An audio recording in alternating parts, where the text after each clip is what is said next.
আসসালামু আলাইকুম বন্ধুরা, আশা করি ভালো আছেন। বন্ধুরা, আপনাদের ফোন কলটা কি হ্যাক হয়ে গেছে কিনা? ধরুন আপনি কার সাথে কথা বলছেন, ওই কলটা কি হ্যাক করে অন্য কেউ দূর থেকে শুনছে কিনা আপনি কি জানেন? বর্তমান সময়ে কিন্তু অনেক অ্যাপ্লিকেশন আছে বা অনেক কোডের মাধ্যমে আপনাদের ফোন কলটা হ্যাক হয়ে যায়, হ্যাক করে নিয়ে যায় হ্যাকাররা।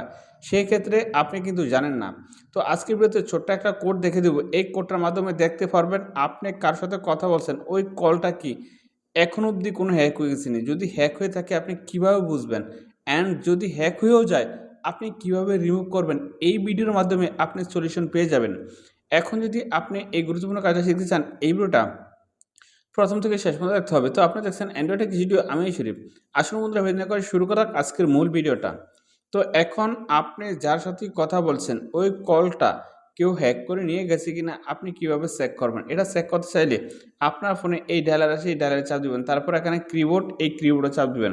তারপর আমি যে কোডটা দেখাই সেম কোডটা আপনি উঠাবেন। এখানে লিখবেন *62# এই যে *62# লেখার পরে এখানে দেখেন ডায়াল, এই যে কল, এই কল অপশনে চাপ দিবেন। তো এখান থেকে আপনি যে কোনো একটা সিম সিলেক্ট করে নেবেন। তো এখান থেকে আমি ওয়ান সিমটাই সিলেক্ট করে নিলাম। এই ওয়ান সিমটাই সিলেক্ট করে নিলাম। ওয়ান সিমটা সিলেক্ট করার পরে কিন্তু এখন দেখতে পারবো আমার কলটা হ্যাক হয়েছে না। এই যে দেখেন call forward, voice not forward, data not forward, SMS not forward, এই যে SMS not forward, seen not forward, এর ফ্যাকাট নট ফরওয়ার্ড, মানে কোনো কিছু হ্যাক হয় না। এইজন্য কিন্তু নট ফরওয়ার্ড হচ্ছে। যদি হ্যাক হয়ে থাকতো তাহলে এখানে লেখা উঠতো ফরওয়ার্ড।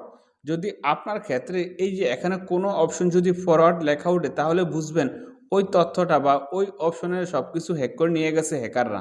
তো এখন তো আপনি দেখতে পারলেন এই কোডের মাধ্যমে আপনার ফোনে কোনো কিছু হ্যাক হয়েছে নি। এটা কিন্তু আপনি খুব সহজে দেখতে পারলেন। তো আপনার ফোনে যদি দেখেন কোনো কিছু হ্যাক হয়ে গেছে, তো এখন সেটা রিমুভ করবেন কিভাবে? সেটা রিমুভ করতে হলে আপনি যে কোডটা দেখে সেই কোডটা উঠাবেন। এখানে আপনি ডাবল হ্যাশ, তারপরে লিখবেন 00, লেখার পরে আবার লিখবেন 2, তারপরে লিখবেন হ্যাশ। এই যে #0002# লেখার পরে কিন্তু এই যে এখানে আপনি ডায়াল করে দিবেন। এই যে এখানে ডায়াল করে দিবেন, যে সিমটা চেক করছেন সেই সিমে এখান থেকে আপনারা দিয়ে দিবেন। দিয়ে দিলে কিন্তু আপনার ওই অপশনগুলা কেটে যাবে। যে কোনো কিছু হ্যাক হয়ে থাকলে এটা কিন্তু অটোমেটিক কেটে যাবে। আর আপনার কোনো টেনশন করা লাগবে না। তো বন্ধুরা, আপনারা যদি মনে করেন এই ভিডিও দ্বারা কোনো শিখতে পেরেছেন, অবশ্যই এই ভিডিওতে একটা লাইক করে দিবেন। তখন আজকের ভিডিও এই পর্যন্তই। যখন আল্লাহ হাফেজ।